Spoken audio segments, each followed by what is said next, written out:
যদি কোনো ব্যক্তি আপনার রোজা অবস্থায় স্ত্রী সহবাস করে ফেলে, তাহলে এখন এই অবস্থায় কি হবে, তার বিধান কি? সুবহে সাদেক থেকে শুরু করে সূর্যাস্ত পর্যন্ত যাবতীয় পানাহার করা থেকে এবং পান করা থেকে এবং স্ত্রী থেকে সম্পূর্ণরূপে বিরত থাকতে হবে। এটার নাম হলো সিয়াম। আপনাকে সুবহে সাদেক থেকে শুরু করে সূর্যাস্ত পর্যন্ত আপনাকে বিরত থাকতে হবে যাবতীয় পান করা থেকে, পানাহার থেকে এবং স্ত্রী থেকে, তাহলে আপনি সিয়াম রয়েছেন। আর যদি কোনো ব্যক্তি ভুলক্রমে হোক বা ইচ্ছায় হোক যদি স্ত্রীর সঙ্গে মিলিত হয়, তাহলে অবস্থা কি? সে কি রোজা রাখবে নাকি পূর্ণ করবে নাকি তার কাফারা দেওয়া লাগবে? এ সম্পর্কে আল্লাহ রসুল সাল্লাল্লাহু আলাইহি সাল্লাম চমৎকার একটি হাদিস বর্ণনা করেছেন। হযরত আবু হুরায়রা রাদিয়াল্লাহু তাআলা আনহু থেকে বর্ণিত, আল্লাহ রসুল সাল্লাল্লাহু আলাইহি সাল্লামের কাছে একজন ব্যক্তি উপস্থিত হলো। এই ব্যক্তি উপস্থিত হয়ে বলছে, আল্লাহ রসুল, আমি তো ধ্বংস হয়ে গেছি। আল্লাহ রসুল সাল্লাল্লাহু আলাইহি সাল্লাম বললেন, কি হয়েছে তোমার? তিনি বললেন যে আমি আমার স্ত্রীর সঙ্গে রোজা অবস্থায়, সায়াম অবস্থায় আমি তার সঙ্গে মিলিত হয়েছি। আল্লাহ রসুল সাল্লাল্লাহু আলাইহি সাল্লাম তার কথা শুনে বললেন, তুমি কি একজন গোলাম আজাদ করতে পারবে? ওই ব্যক্তি বলল, না হে আল্লাহ রসুল, আমি এটা সক্ষম না আমার। এবার আল্লাহ রসুল সাল্লাল্লাহু আলাইহি সাল্লাম বললেন, তাহলে তুমি কি একাধারে 60 দিন সিয়াম পালন করতে পারবে, রোজা রাখতে পারবে? যেহেতু একটা রোজা তো তুমি রোজা অবস্থায় তুমি যেহেতু স্ত্রীর সঙ্গে মিলিত হয়েছো, সুতরাং তোমাকে একাধারে 2 মাস রোজা রাখতে হবে, তুমি কি পারবা? ওই ব্যক্তি বলল, হে আল্লাহ রসুল, না, এটাও আমার পক্ষে সম্ভব না। এবার আল্লাহ রসুল সাল্লাল্লাহু আলাইহি সাল্লাম বললেন, তাহলে তুমি 60 জন মিসকিনকে কি খাবার দিতে পারবা? 60 জন মিসকিনকে কি তুমি খেতে দিতে পারবা? ওই ব্যক্তি বলল, না হে আল্লাহ রসুল, এটাও আমার দ্বারা সম্ভব না, আমি এটা পারবো না। কারণ সে ব্যক্তি গরিব মানুষ, এই কারণে 60 জন মিসকিনকে খেতে দিবে, এটা তার দ্বারা সম্ভব না। এই কথা বলার পর আল্লাহ রসুল সাল্লাল্লাহু আলাইহি সাল্লাম থেমে গেলেন এবং এই অবস্থায় সাহাবীরা বলছেন যে আমরা এই অবস্থায় থেমে গেলাম, আমরা চুপচাপ রয়ে গেলাম।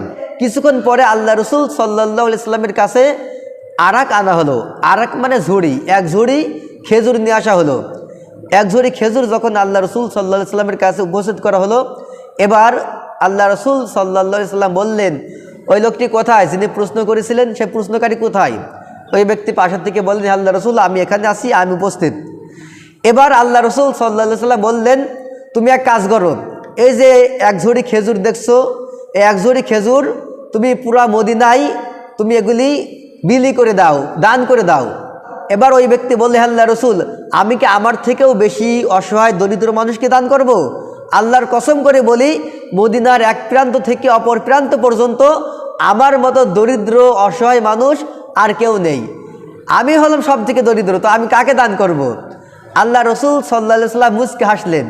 মুচকে হেসে বলছেন, এক কাজ করো, তুমি এগুলি নিয়ে যাও, এক ঝুড়ি খেজুর তুমি নিয়ে যাও এবং তুমি তোমার পরিবারকে খাওয়াও। সুবহানাল্লাহ। ইসলামের সৌন্দর্য দেখেন। ওই ব্যক্তি সব থেকে দরিদ্র, ওই ব্যক্তি অপরাধ করেছে, তার তো উচিত কাফার হিসেবে এগুলি দান করে দেওয়া, কিন্তু ওই ব্যক্তি তো সব থেকে দরিদ্র, তার মতো দরিদ্র আর কেউ নেই।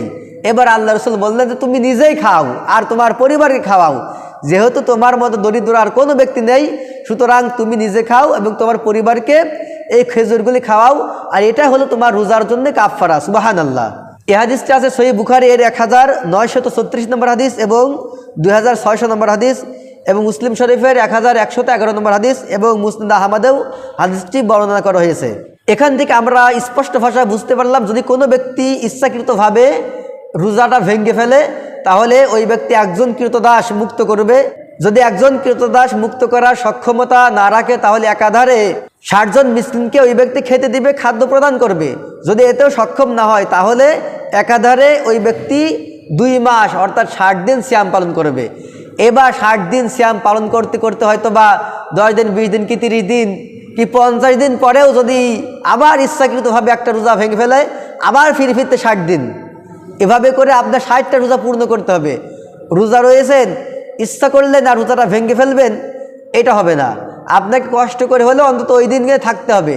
অসুস্থ রয়েছেন, হয়তো কোনো রোজা হয়তো ছুটে গেছে, পরে কাজ আদায় করবেন, কিন্তু আপনি রোজা রয়েছেন, রোজা অবস্থায় আপনি কিছু খেয়ে ফেলবেন, ইচ্ছাকৃতভাবে রোজাটা ভেঙে ফেলবেন, এই সুযোগ নাই।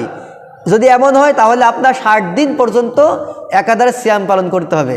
আল্লাহ সুবহানাহু ওয়া তাআলা আমাদের সবাইকে বুঝার এবং আমল করার তৌফিক দান করুন, আমিন। সবার সুস্বাস্থ্য কামনা করি, সবার নেক হায়াত কামনা করি। ওয়া আখির দাওয়ানা আনিল হামদুলিল্লাহি রাব্বিল আলামিন। আসসালামু আলাইকুম ওয়া রাহমাতুল্লাহ।